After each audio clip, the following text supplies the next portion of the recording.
We humans have made the finding a partner ritual so complicated that even experts are still finding new tips, tricks, and hints. This dance can often feel unnatural to us, making initial forays or revisits after long breaks unnerving. We even have a name for the dance: dating. It's a jungle out there, and we'd like to give you some tips to help you navigate the new terrain or help you reacquaint yourself, expansion pack included. Number 1, know yourself. Before you even contemplate who the other person is, you definitely need to know you. This will save you an incredible amount of frustration and time if you already know the fundamental basics of what you need in terms of values, treatment, beliefs, ideas, and support. Think of it as the absolute essentials, the deal breakers, if you will. For example, you can probably live with a person who likes a different brand of chocolate than you, but you might never be able to stay with someone who refuses to comfort you when you're crying. Spending some time exploring which behaviors you value can help you develop reasonable and tangible expectations. When you understand this, you can confidently allow yourself to cross off the list those who don't meet your needs. Number 2, go at your own pace. Hey, who's in the whole dating thing again? That's right, it's you. You're a part of this, and so you have every right to decide how you are going to go about it. Sure, other people may try to nudge you in particular directions, but you are the only one who 100% knows what's going on inside and can tailor your speed to it.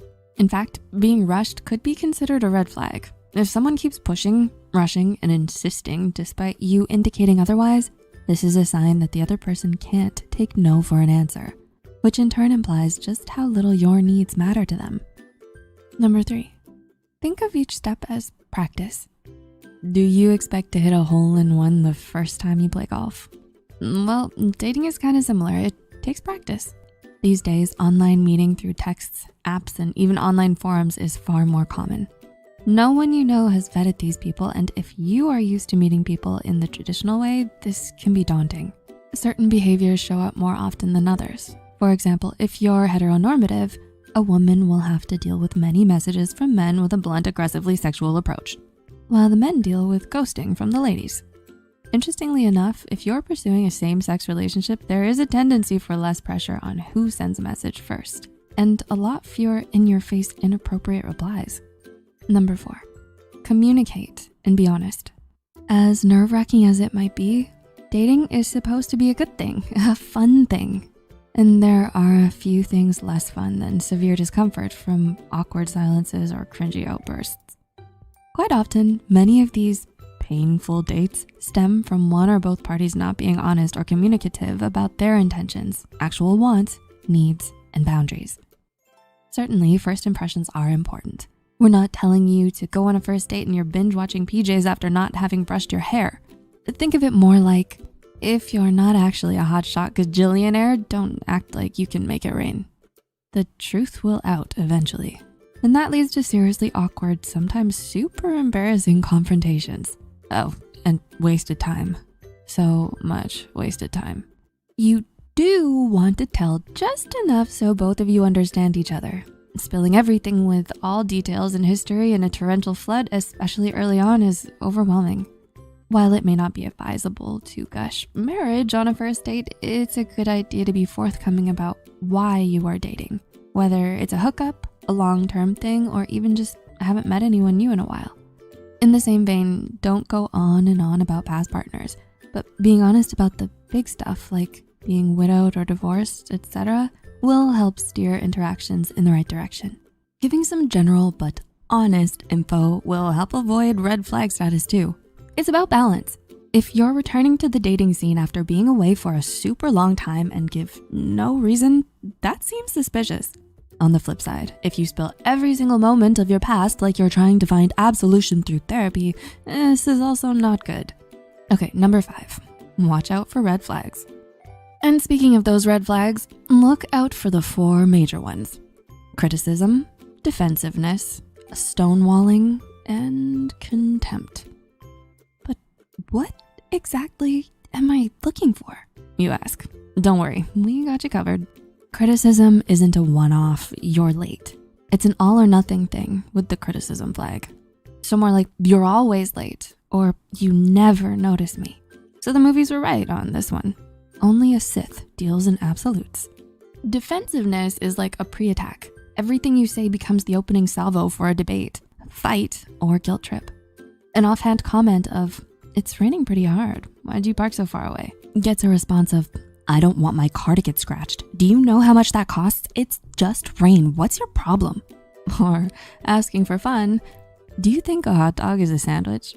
And you get a full-blown insulting tirade about giving inane reasoning to manipulate a result. I mean, come on, sometimes a question's just a question. Stonewalling, on the other hand, takes an inactive approach, just like it sounds. You say a thing, or trying to talk after a conflict, and the other person doesn't respond, or they go offline. You explain your stance, and they either act like they don't care, or they simply act like you didn't say anything at all. Contempt, the most sinister of the four horsemen of the of dating. Contempt goes hand in hand with being condescending. They'll behave in a mean-spirited manner, humiliating you or otherwise making sure you know they're superior in some way. So demeaning jokes at your expense on a first date? Run away. In fact, if any of these red flags make themselves clearly, absolutely known, the best course of action is to turn and leave. And not after giving it a go for a year. Leave quickly. You'll have noticed that they all entail the flag bearer not caring about their partner, or at worst, using their partner as a tool. Like a sport though, dating also has a yellow flag, where there's unease, but you're not really sure if it's really a thing. When in doubt, ask an expert.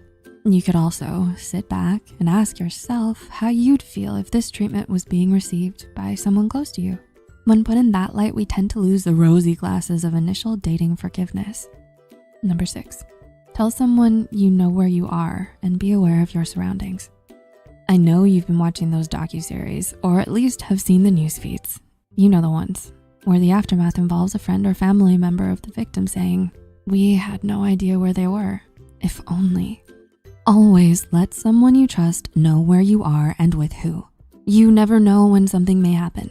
It might be something petty like, "This is super awkward. Can you conveniently show up or call so I can leave this date?"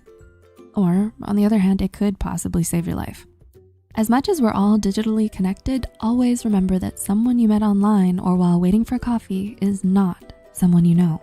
Dating is complex. We want to arm you with your best chance. So stay tuned for part 2 and take that stride and pride. We're here for you.